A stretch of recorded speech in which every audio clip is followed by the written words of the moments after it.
So, gentlemen, last week we discussed Book 7, the major land battles that characterized the Greco-Persian Wars. Well, there's only like one land battle. Yeah, Thermopylae. Yeah. But now we're going to talk about the main naval battle, Salamis. Yeah. So we're gonna. But actually, the book starts with the naval battle at Artesium, correct? Mm-hmm. So we got, in typical Herodotus fashion, got a roster of the ships that were at Artesium. Then a Spartan named Eurybiades, who is in command of the fleet. Herodotus explains why the allies were unwilling to have an Athenian in command of this fleet, right? And why they later changed their minds on that. But upset by the results that happened at Thermopylae, the Greek fleet actually wanted to retreat at this time. But Themistocles is bribed by the Ebians, who live in central Greece, to make them stay. The Spartan and Corinthian commanders were cut in by Themistocles, which we could say about his intelligence a little bit later, his strategizing, and their objections are quieted. The Persian fleet prepares to attack the Greeks at Artesium. A detachment of 200 Persian ships tried to sail around Euboea to surprise the Greeks. However, a deserter jumped off a Persian ship, informed the Greeks of the Persian plans, and the popular story was that he swam 10 miles underwater. Literally, he specifically said he didn't breathe. Yeah, it's just impossible. Yeah, and Herodotus is like, yeah, I don't think that happened. By the way, 10 miles, that's 20 plus kilometers. I mean, I used to run 12 kilometers in an hour, and that felt like a long time. I can imagine swimming 20 kilometers. Mm-hmm. Jesus Christ. Yeah. But anyway, it's doubted by Herodotus. He doubts it. He writes that he doubts it. Mm-hmm. The next day, when the detachment failed to appear, the Greeks then decide to attack the main Persian fleet. The Greek fleet is surrounded by enemy ships. Pity felt by the Ionian Greeks under Xerxes for the encircled Greek fleet came in, right? They started feeling pity. The Greek strategy, which was a tight circle of ships, explodes outwards, and that strategy that they employ is successful. Then it's nighttime, and another violent storm comes in. That storm destroys another 200 Persian ships. This This theme of a storm helping the Greeks is recurring. No, just saying the Greeks had plot armor so much. They have plot armor. It's almost like the Greeks, it's almost like it's not what actually happened. It's just them trying to smooth out events to make it seem like the gods are on their side, right? Yeah. And literally in this battle, there's a storm. In Salamis, well, guess what? There's going to be another storm. So that storm destroys 200 Persian ships around Euboea. 53, triremes? What were triremes again? 53 triremes arrive from Athens in reinforcement, and a minor skirmish then takes place.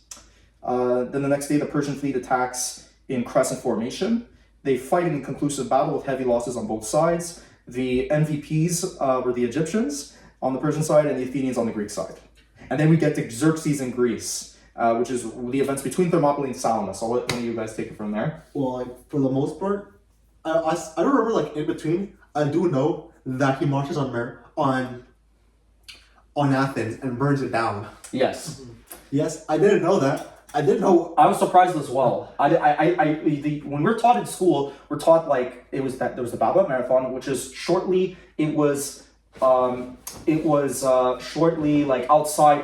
of Athens, right? The Greeks won, and the Persians never pursued Athens or Sparta, and then we learned that they burned it down. It turns out they fucking lied to you. Yeah. Athens was burned. Or they just didn't say it, which is like another form of lying. They just didn't tell us.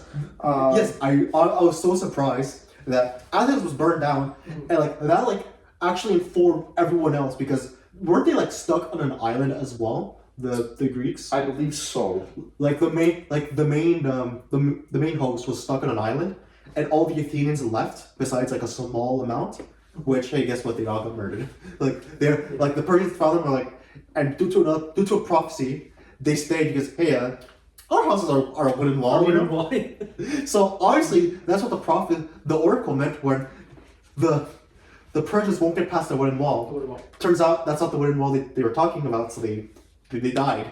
The city got burned. They covered it up, yeah.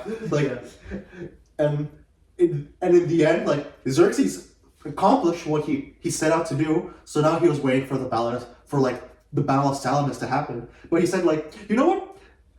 What's the first battle of the sea again? Artesian. Like he's like, yeah, sure we fumbled at Artesia, but that's because I wasn't looking, okay? That's because they thought they were being lazy. Like they didn't have their great leader looking at them. So this time I'm gonna personally look at them, and that means they'll be doing better. Because he's objectively better when he's there. Because they have like a plus 30% buff when the king is looking, like they just magically do better. Spoiler alert, they do worse. After what happened at Artesia, right, the Greek fleet goes southwards, and on that beach in Euboea, Themistocles plans to split the Ionian Greeks and Circassians from the Persian coalition, get them on the Greek side, right? Mm-hmm. That oracle was ignored by the Euboeans. News of the defeat at Thermopylae reaches the Greek fleet at this point, and that fleet heads south. In retreat from Euboea, Themistocles leaves inscribed messages urging the Ionian Greeks to defect to their side. The Persian fleet advances. Persians occupy the northern tip of Euboea. Xerxes arranges the corpses from Thermopylae to appear as if the contest had been even, then displays them to his own troops. No one is fooled, so they don't buy Xerxes' bullshit. Persians react with surprise upon hearing that the Olympic Games have no cash prizes. Yeah. They're like, what? They don't get money on it? They don't get money? Like, don't they get like an olive branch? They get an olive branch, and I believe the winner, Paul, gets a cheesecake.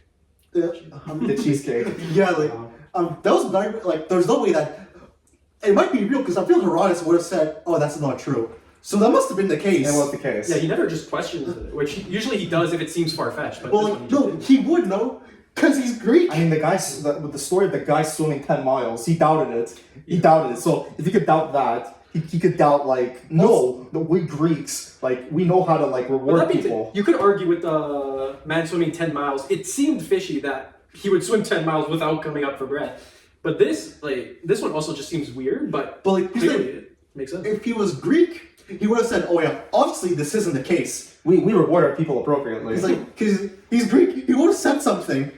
So, no, so you get a olive branch, you get an olive circle on you, olive crown on you, Paul, and I don't know if you're a podium holder or the winner, but you get cheesecake, I think, after. But you know what? The Persians do have the right to mock them, because they're going through all that trouble, and they only get a fucking cheesecake and an olive, okay? You know what? Let the Persians make fun of the Greeks. So in our Western culture under capitalism, we therefore actually agree more with the Persians in this situation than the Greeks. It's just funny. So after hearing that they don't get any cash prizes, an embassy is sent by the Thessalians to the Phocians, and explaining how the Phocians had hurt the Thessalians in their border war before the Persian invasion. The Thessalians demand a surrender and threaten to have the Persians overrun tiny Phocis, the site of the Oracle of Delphi. The angry refusal of the Phocians is motivated by the hatred of Thessaly, not by Panhellenic feeling. Then the city of Phocis is overrun by the Persians without a battle. Atrocities of the Persian troops against people, property, and temples. Xerxes then divides his troops. One contingent enters Viotia, headed for Athens, while the other makes for the Delphic sanctuary. Delphi is evacuated. Apollo's in the picture. Apollo says he will protect the temple treasures. How the gods attacked the Persian troops, and with the help of the Delphians, drove them out. So the gods helped the people of Delphi drive out the Persians. Oh wait. Apollo literally appeared. Apollo appeared, yeah. Yes. The gods are real in this tale. Yeah. Yes. This is history.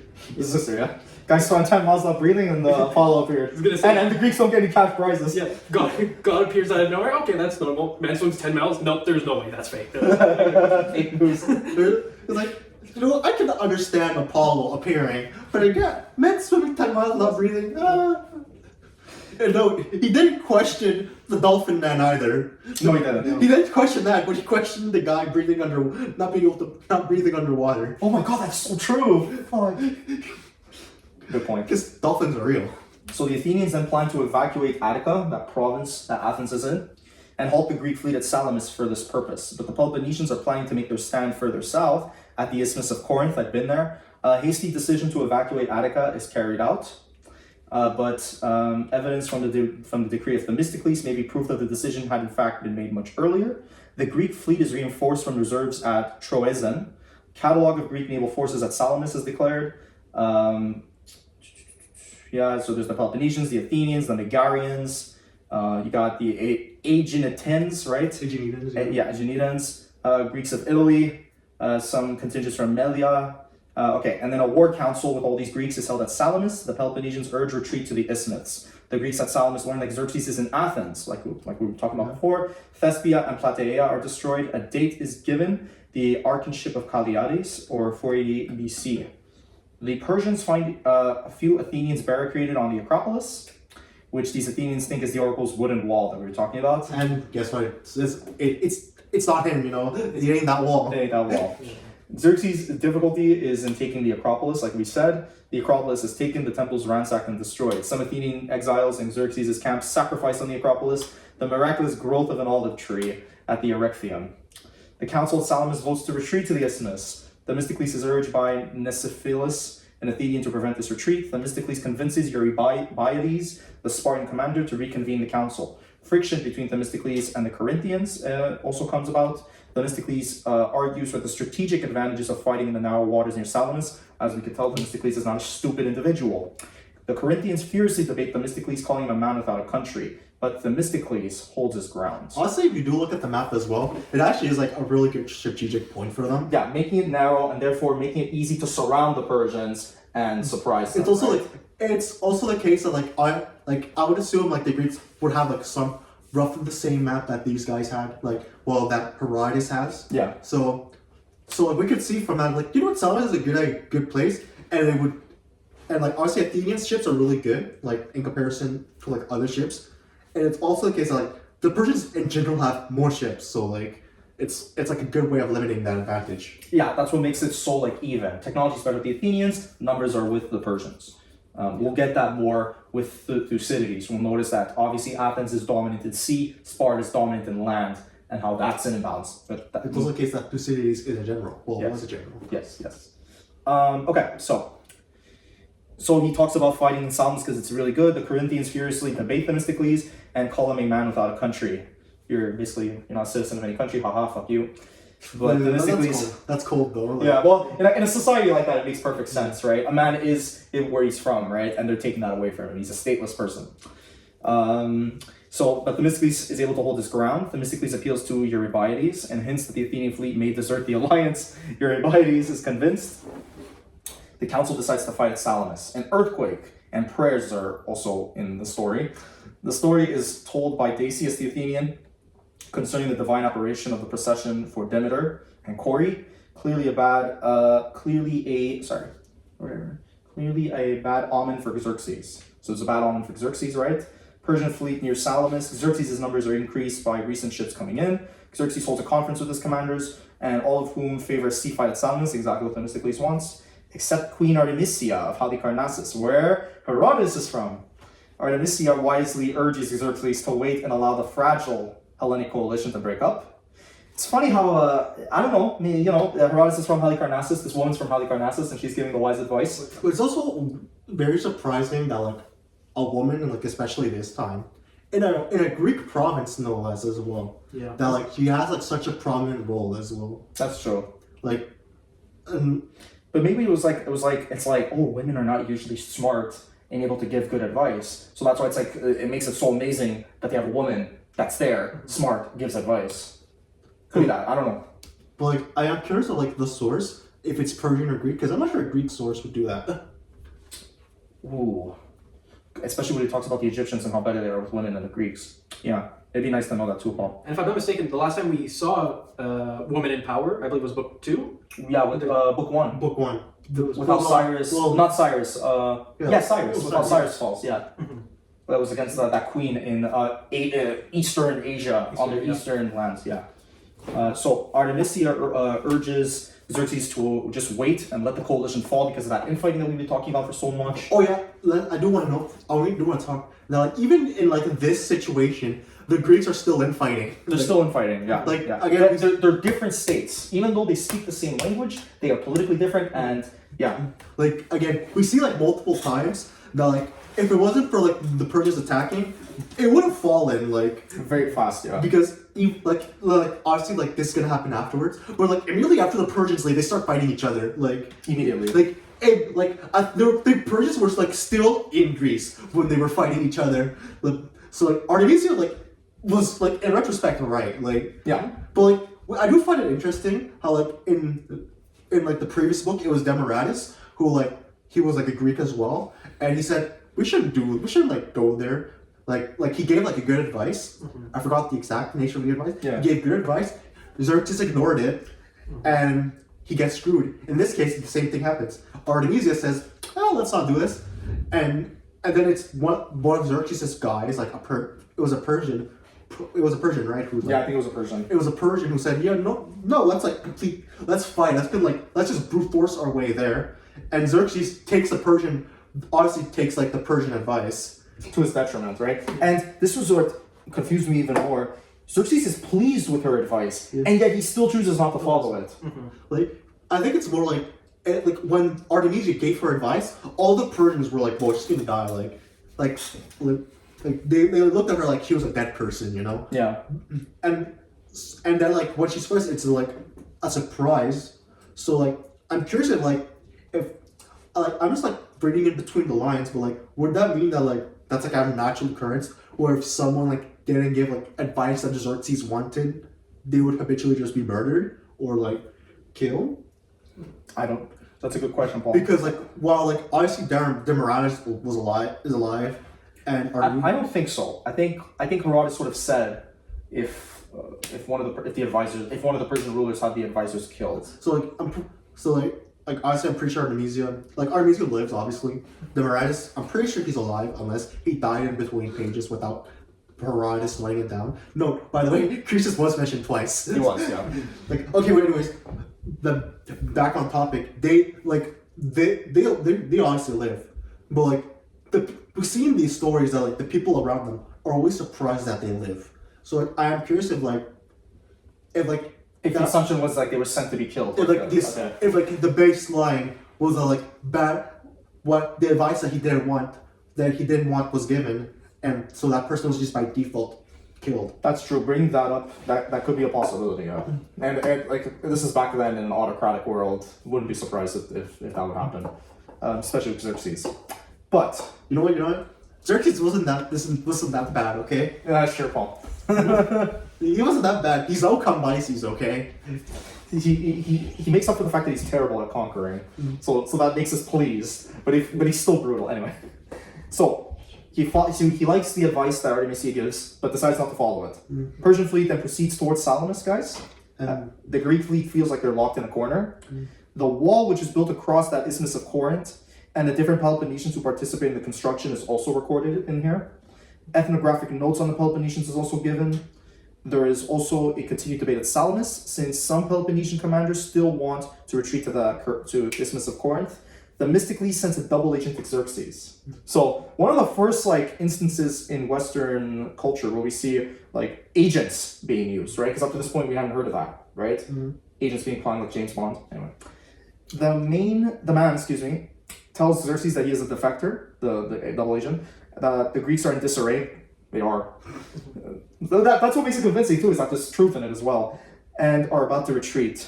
Which is so true as well. And that a swift Persian attack would be sure of success. That's what's bullshit. Yeah. The correct thing would be to not do anything. But they say, because of this, you have to attack. Very good. Almost like Walter White, using by the fifth season, his lies are so good, he incorporates some truth to them to make the lies more convincing. We're talking about history, not Walter White right now. Walter White's Themistocles, guys. No, he'd be Xerxes probably. Xerxes swallows the bait. Persian troops land on Citalia to kill any shipwrecked Greeks who might swim ashore, and the Persian fleet's positioned to block the rest of the Greeks from the bay. A defense is recorded of the veracity of oracles. The Persian fleets are unknown to the Greeks. The Persian fleet positions are unknown to the Greeks. Aristides, who is an Athenian politician, he arrives at Salamis and tells Themistocles that the Greek fleet is stuck. Themistocles urges him to tell the other commanders himself. Aristides does so, but he is not believed. His account is confirmed by the crew of a ship from the island of Tenos. From this, the Tenians were later inscribed on the Delphic victory tripod. And then we get the actual naval battle at Salamis, guys. From there. Are we going to go through the entire battle, or can we just say the Persians lose? The Persians lose. They attacked, They got surrounded. Artemisia just does some cool things. The Egyptians do some cool things. Yes. And the Athenians, obviously, they kind of carry the battle since they have the ships. Yeah, since they were the naval power, they just did like most of these major battles, it's just like simple, surrounded them, you outmaneuvered them, you surrounded them, you got the Persians stuck now, and they're done for, right? And that's what happens. Obviously, there's a few details, like some of the, like I'm pretty sure there's some like a few Athenian ships landed and killed a few Persians who were left there. Like left the shore, yeah. Left the shore. Also, Herodotus mentioned the Persians couldn't swim. That's I don't know if that's true or not. And the Greeks obviously had a higher chance of living because they knew how to swim. I don't know if that's true. I don't know. But what do you think? It feels weird because you're expected to be to go to battle on ships. Yeah, you don't know how to swim.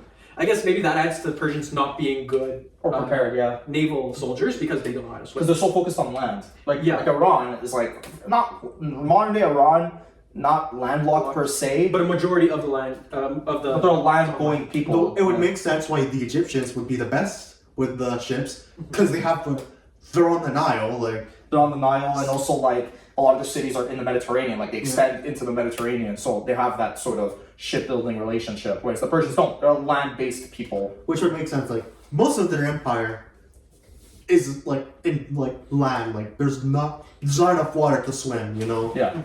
So I guess, but like you'd think that like A few of them would learn how to swim. or like you would have like Xerxes saying, "Hey, let's have like a 1 week swimming training." You know. That's not how it works, Paul. Well, like, hey, you'd think Xerxes would be like, "Hey, Yo, we have to do a master class in swimming for our boys. Let's get maybe one of Xerxes' advisors asked, "Hey, maybe we should do a swimming course." And he's like, "Oh, that's a good idea. Let's not do that. Let's not do that. Let's do Yeah, the yeah. complete opposite." Why the advice doesn't take it. You know what? Like you have like Damaris or Artesia, like advice. You know, we should teach our soldiers to swim. You have the one Greek guy saying, "You know what? We shouldn't. We're good enough." Yeah, Like- actually, if we teach them how to swim, it's almost like we don't have confidence in the fact that we're gonna win. We shouldn't teach them how to swim. That way, it'll motivate them more to sink their ships because they wouldn't want to be in the water and drown, right? So yeah. Then you have Xerxes. You know what? You guys like the Herodotus. You have like good advice, but I'm gonna go with the Persians. Yeah, it sounds better. It sounds like we're gonna be on top, right? We're gonna win. It sounds like confident. But like you're okay though. You're fine. But like I guess the Persians didn't know how to swim. Yeah. So, now we get an aftermath of the battle. Xerxes sends a message home. The Persian pony express is described. Rejoicing at Susa over the capture of Athens turns to mourning over the defeat at Salamis. Mardonius, to protect himself, urges Xerxes to keep fighting in Greece or to go home and leave him. Mardonius, sorry. Well, like He tells Xerxes to either keep fighting in Greece or to go home and leave him with 300,000 troops. because Mardonius, he had the assumption that, like, oh, once we go back, I'm dead. So like, I'm staying here either as a conqueror or My advice is shite. I Because stay. he pulled up the fight. He's like, I stay here either as a conqueror or as a corpse. Like, I am not going back unless I get something out of this. And Xerxes, He consults Artemisia about the offer, And which, why are you consulting? It's clear that, why would you give this guy 300,000 troops? He might think of screwing you over. honestly, I heard Artemisia. Honestly, I think Xerxes did the worst. He left and left Mardonius the troops. I think that was a really stupid idea. Yeah. Because either you lose apparently 300,000 guys. Come on, it's not. It might be bullshit. And the total troops might be like 300,000 or 100,000. No, remember, apparently Xerxes had 5 million. Okay. Yeah. Okay, but I think it's a really bad idea because like worst case scenario, like you lose your troops. And maybe he cuts a deal with the Greeks. Like, yeah, you could cut a deal with the Greeks, or hell, imagine he actually succeeds. Like, he literally just gave another guy a bunch of power. Even though he gave you bad advice. He gave you bad advice, and like, honestly, like, obviously it's because I've been watching a bunch of Roman history and be like, oh, maybe this guy might get ideas that he could conquer Persia now. Yeah. Like, I'm like, oh, he might be. But what's weird is that Artemisia advises that he leave Mardonius in command, since then Xerxes will have nothing to lose even if Mardonius fails, and Xerxes agrees. The story of Xerxes' eunuch, Hermodamus, and the horrible revenge he got on the man who castrated him is also recorded. The Persian fleet retreats. Themistocles argues for sailing to the Hellespont and breaking the bridges. This is my favorite part, and like, then honestly, there's like actually a decent amount of like good ideas floating around. But Themistocles, like you said, he had the idea, hey, while we're at it, let's destroy the Hellespont. We already have the advantage. And I agree with the opponents that said, no, because if you destroy the Hellespont, you keep them here. Oh, that's true. You keep them here. But Paul, it's a good thing to keep them because they're not in their land. You got more troops in them. You know the terrain. They'll be stuck and they'll eventually die. But here's the one thing. Even if that's the case, the Persians still have a bigger fleet. Okay, even if they got whooped at Salamis, the Persians have a bigger fleet. That's what I don't understand. Why don't they just transport people in their ships back to like Anatolia, which they control? Well, like honestly, like I think like it's probably just quicker to. It's honestly just quicker to like have a land bridge, and it's also the case like we've seen this in like the Battle of Actius and Salamis. The weather isn't good in Greece, at least here. According to this, yeah. According to them. So I don't know about reality, but the weather isn't good. So like everyone else is like, hey, let's let them leave, then destroy the Hellespont, and then like Themistocles, he wasn't happy about it, but he's like, I guess I have to. Yeah. I guess I have to acquiesce to them. To Eurybiades' advice, Like, yeah, because hey, guess what? If no one else is going to do this, I guess we can't do this. So honestly, Mardonius has his troops, and he goes. He accompanies Xerxes to the Hellespont. Then like he picks the 300,000 best troops. He chooses the immortals. Yeah. What else does he choose again? I think he chooses the Egyptians. No, not the. Okay, hold on. So He chooses the Ionians, I think. My notes- Or the Medians. He chooses the Medians. Like we said, Eurybiades argued against destroying the Hellespont because it trapped them in Europe. Themistocles agrees, points out that the gods have punished Xerxes for his hubris. Yep. Themistocles allegedly has an ulterior motive, namely for the future goodwill of Xerxes should he need it. He sends a secret message to Xerxes informing him of how he, Themistocles, convinced the Greeks not to hinder his retreat. The island of Andros refuses to contribute money for the Greek cause, besieged by the allies. Now we're gonna talk about the fact that the Greek city-states, as soon as Xerxes decided to leave, Infighting comes they back. just immediately start fighting. Okay, like you said, which island did you say? Andros. Andros, like they refuse to pay the money, the Greeks' money, so they get turned into slaves. They get destroyed, yeah. They get destroyed. And there's two other islands that are mentioned. Yes, hold on, Paul. So Themistocles uses he uses his position to extort money from other islands. Yeah. After Andros, Persian fleet retreats north to Thessaly, and like you said, Mardonius then starts selecting the best troops. Then a demand by the Spartans for reparations is laughed off by Xerxes with a retreat. The march of Xerxes back to the Hellespont and the many deaths in the army from plague and hunger are also recorded. Yeah. Then there's the story of the Thracian king who blinded his sons for serving with Xerxes.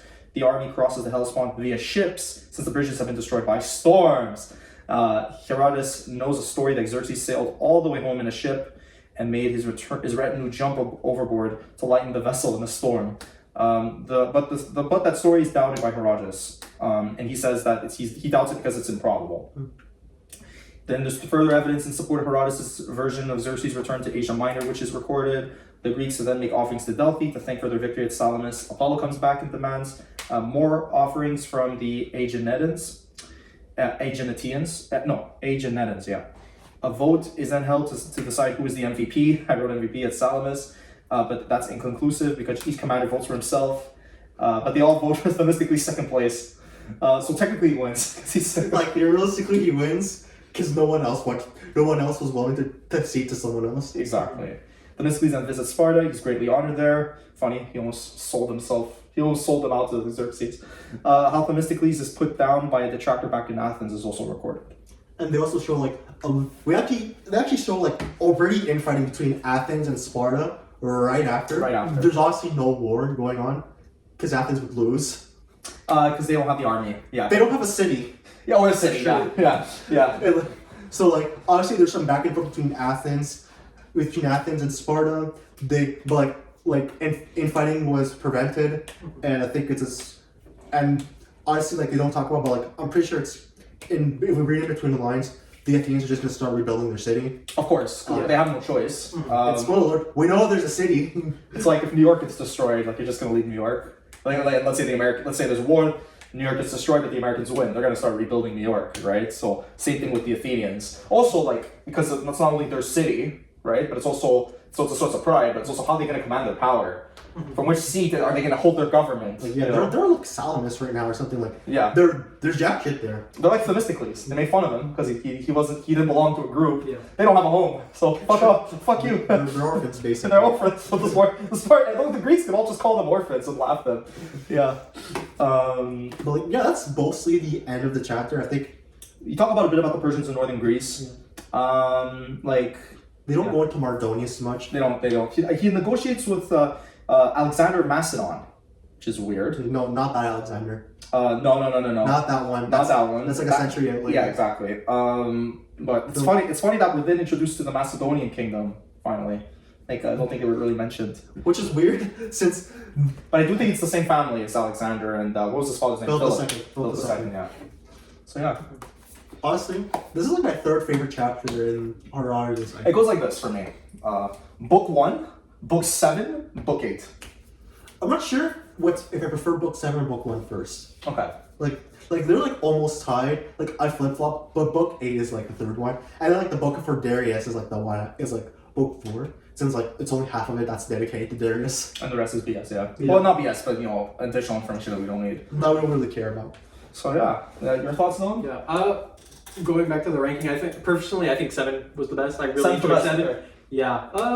For me, it's between 1 and 8. This one was pretty good. 1 was really good. For second place. For second place, yeah. I really liked it because like while it was like a relatively short chapter, like it was very dense and like all the information for the most part is actually useful. Like it all flows together. Like there is no like, oh hey, let's talk about the Scythians and everything and all of their fucking culture. Let's talk about the safety procedures of the ship during a naval battle. What happens if something goes awry? Let's talk about why the Nile is a river or something. But no, Let's talk about like the details of how the Hellespont Bridge was made and then the story behind that. hey, that's book 7. Okay, we don't talk shit about book 7. We don't talk shit about book 7 here. But like, okay, but for this chapter, honestly, I don't know if either the Greeks are lucky or the Persians are just supremely unlucky.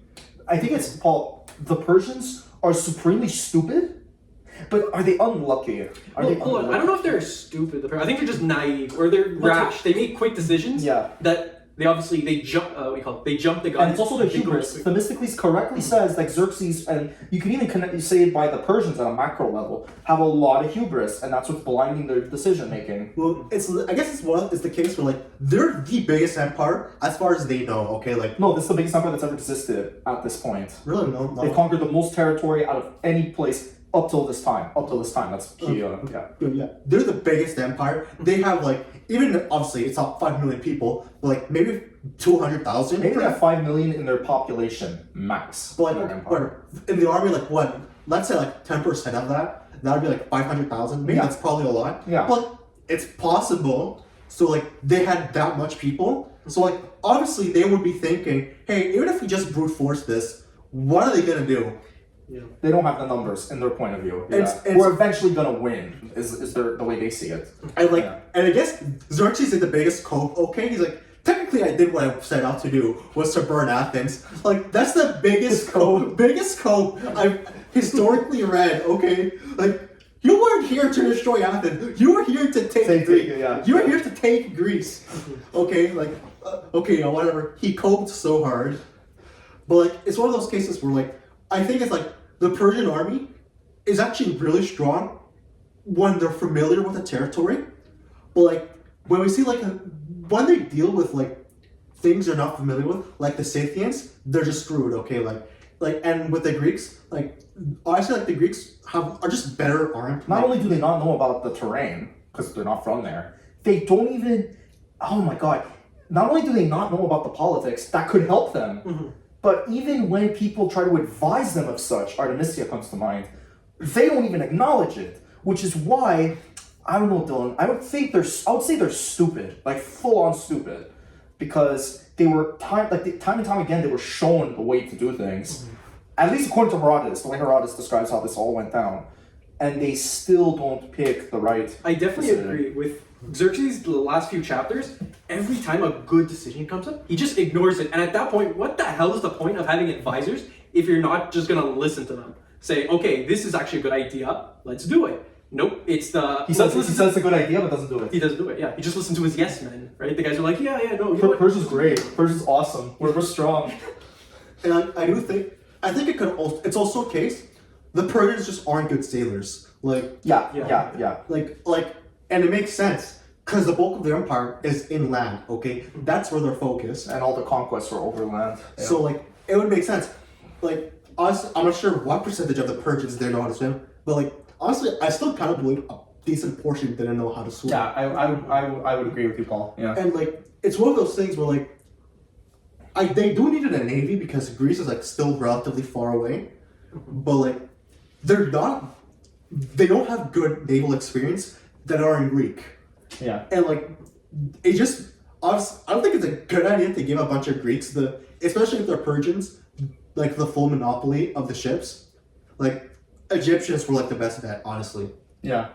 But also just the fact that they had to fall upon foreigners for this. Because Greece, obviously you could theoretically conquer it over land, but it's too difficult. It's like a long peninsula up in the north. You got to cross into Thrace, Macedonia. Then you got to come all the way down to get to Athens. So it's much better by sea. But like you said, they're probably not that experienced, so they either rely on foreigners, which doesn't help them if, let's say, they get double crossed, or double crossed if they just don't help them, and because they're not naval people, if they try to take things into their own hands, Persians manning the ships, Persian commanders commanding the fleets, it's gonna become a shitty situation. And honestly, that makes sense with the Battle of Salamis, because even though the Athenians were, like, by far less, like, they had way less ships. Yeah. They knew how to use their ships very well. They're a naval power, okay? Like, they're the strongest naval power in Greece, and, like, they know how to navigate, and they should know how to navigate, since the weather, apparently, according to Herodotus, is very prone to storms. Mm-hmm. So, like, it would make sense that, like, the Athenians could outwit them in Salamis, since obviously if you look at it and you look at the map, it's a really good place for a naval battle. Like, yeah, it's like a peninsula. Yeah. But we'll see what happens with Xerxes at the end. Like, Herodotus is not finished with Xerxes yet. It'd be nice to see how he's gonna end this whole story. Mm-hmm. But yeah. You guys have anything else to add? So I'm just trying to think of something in my mind. So you look at the battle where it ends up quite a failure for the Persians. Yeah. And then the chapter before, it talks about, right, is it Thessalia? Thermopylae, that's the one. And then the Persians come to invade, and then the Spartans push back, right? The Persians don't really know that area that we discussed. Isn't that down to the leadership to, inform them, explain, find good ways to combat that? Yeah. Yeah. So if they were good, they would have done what Themistocles had done. Maybe send a double agent to learn about the info, or recruit. They did have, like, the exiled Persian king, but he wasn't really giving them any solidly good advice or telling them about the terrain. Did he tell them about the terrain? I forgot. I'm not sure. But here's the thing. They kind of, like, they never talk about scouts from the Persians, and, like, honestly, they clearly didn't scout it out that well, since it took another random guy to, like, say, oh yeah, this is the actual path from Thermopylae, Yeah. And once they got that, oh, okay, well, everything's easy, okay. And all those men were wasted and just bogged down time. And if they didn't know, they would have just retreated. Exactly. And this is the question I'm going to bring up. Like, they all didn't know. It came to some guy giving advice. Is the Persian leadership just terrible? Like, specifically Xerxes. Like, yes. I'll say yes. He's a terrible leader. He's not helping them win. He's just like, okay, my army is bigger than theirs. Let's use our numbers to beat them. But he's not giving them any info. Like, he's not helping them succeed. It's like, Xerxes isn't a general. He's just not a good general. In the same way that Darius was. Like, Cyrus like, he's a conqueror, okay? Like, he managed to, like, from nothing to take over to make the Persian Empire. Darius is a very competent governor, and, like, he's, like, a good at fighting. But it's also the case, he delegated the fighting to people who are really good at it as well. Xerxes, we haven't really seen him, like, be good at anything besides just being there. He just Paul, he's good at coping. sorry, my bad. Sorry, slander. He's a master at coping. Okay? Master of excuses. Master of excuses. I forgot what happens. Like, how many money technically? He just assumed that he has a bigger army, he would win. He just assumed he's the Hank Schrader of and, like, he just assumed that now that I'm there, obviously things will be better. Yeah, like, he's not a good fighter. He, like, doesn't know how to lead. Like, He's not the conqueror. He's not a good delegator. The only thing he managed was to burn Athens. To cope. Like, yeah, he only burned Athens. That's like the one thing he did. Oh my god. Yeah, I would agree. And knowing his incompetence for so many chapters, like 3 chapters, right? Or 2? 2 chapters. It's gonna be nice to see how Herodotus ends Xerxes' story, because no way he's just gonna forget about Xerxes. Like, but he's gonna address like what happens, and also like the larger theme of his book. Yeah. We'll think of a larger theme at the end. Yeah. But I'm getting hubris so far. Yeah, hubris. Yeah. I mean, one theme that I guess we discussed is even though you could have the best army in the world, if you don't have a good leader to run that army, it's worth nothing. It's almost worth like. And you can see it in like sports teams, right? You can have like really good players, but if your coach or your managers aren't good, then your team's still gonna flop. It's disorganized. Yeah. Exactly.